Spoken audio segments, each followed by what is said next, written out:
Now here's a question. What's the cost of keeping a secret? In the United Kingdom, the number looks something like this: £600,000. That's over $800,000. And that's how much the British government is paying to hide a secret. What secret? Well, we don't know. It's a secret. The UK is hiding diaries of Lord Mountbatten and Lady Mountbatten and some correspondence between the two. Why? Because they contain explosive content, words that could possibly damage reputations and relations. Now, how many of you know who Lord Mountbatten was? His full name was Louis Francis Albert Victor Nicholas Mountbatten. That's one man's name. This man was a great-grandson of Queen Victoria. He was a royalist, and like every proud royal, Mountbatten went on to serve the Royal Navy. He commanded the Navy during the Second World War. He held various positions in the British Raj. Mountbatten also became the last Viceroy of India. It's in India that his story becomes very interesting. It was in Delhi in the year 1922 that Mountbatten met a young woman. Her name was Edwina. The two fell in love. They flirted at Humayun's tomb, saw the Taj Mahal together. They decided to get married. Their marriage was messy. The two saw other people. They had affairs, but showed up together at social events as a perfect couple.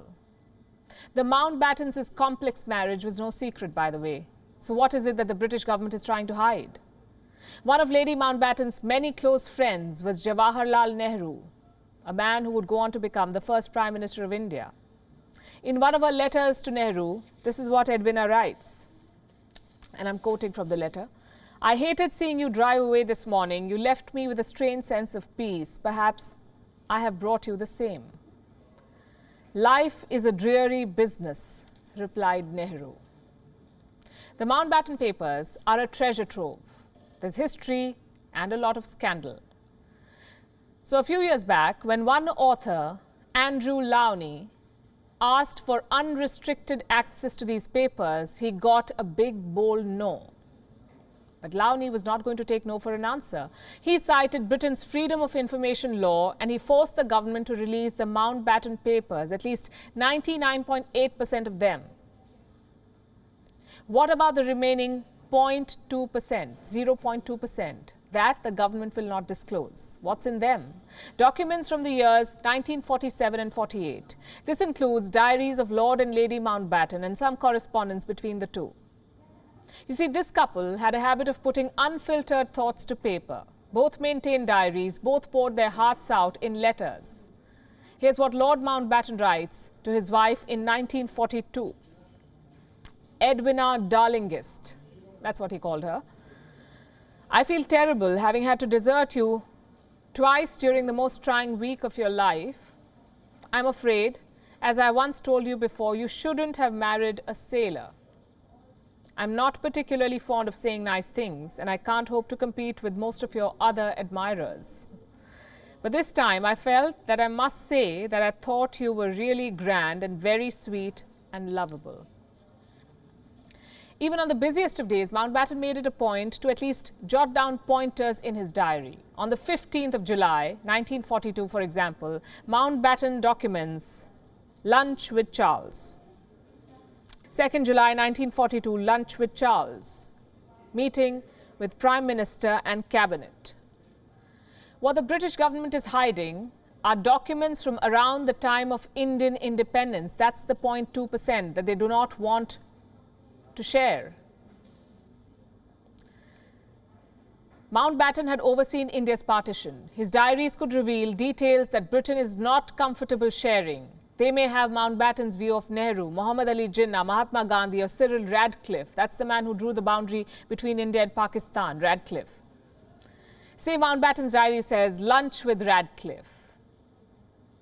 That could mean Mountbatten interfered with the partition, perhaps, or contributed to the communal riots. If Mountbatten's diary says, for instance, that he dined with Nehru without Jinnah, could that send the message of bias?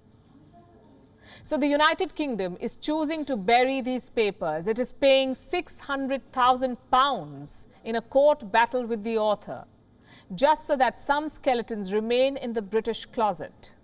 Because if they tumble out, some horror stories of the British royal family could be out in the open. Mountbatten was not just close to the royal family, he was the royal family, remember, and a very influential member of it. Mountbatten was the maternal uncle of the Duke of Edinburgh, Prince Philip. He was a father-like figure to Prince of Wales, Prince Charles. The two were very close. Mountbatten is believed to have played a big role in Prince Charles's personal life, be it his affair with then-girlfriend Camilla Parker Bowles or his marriage with Diana. The royal family lovingly called Mountbatten Uncle Dickie. They knew about his habit of maintaining a diary. They too had their documents. But who in the royal family would have thought that Uncle Dickie's diaries would one day start draining public coffers?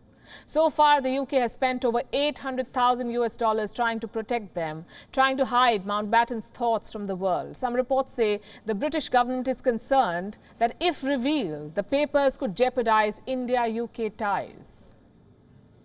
I really wonder what's in those letters and papers. We'll wait. WION is now available in your country. Download the app now and get all the news on the move.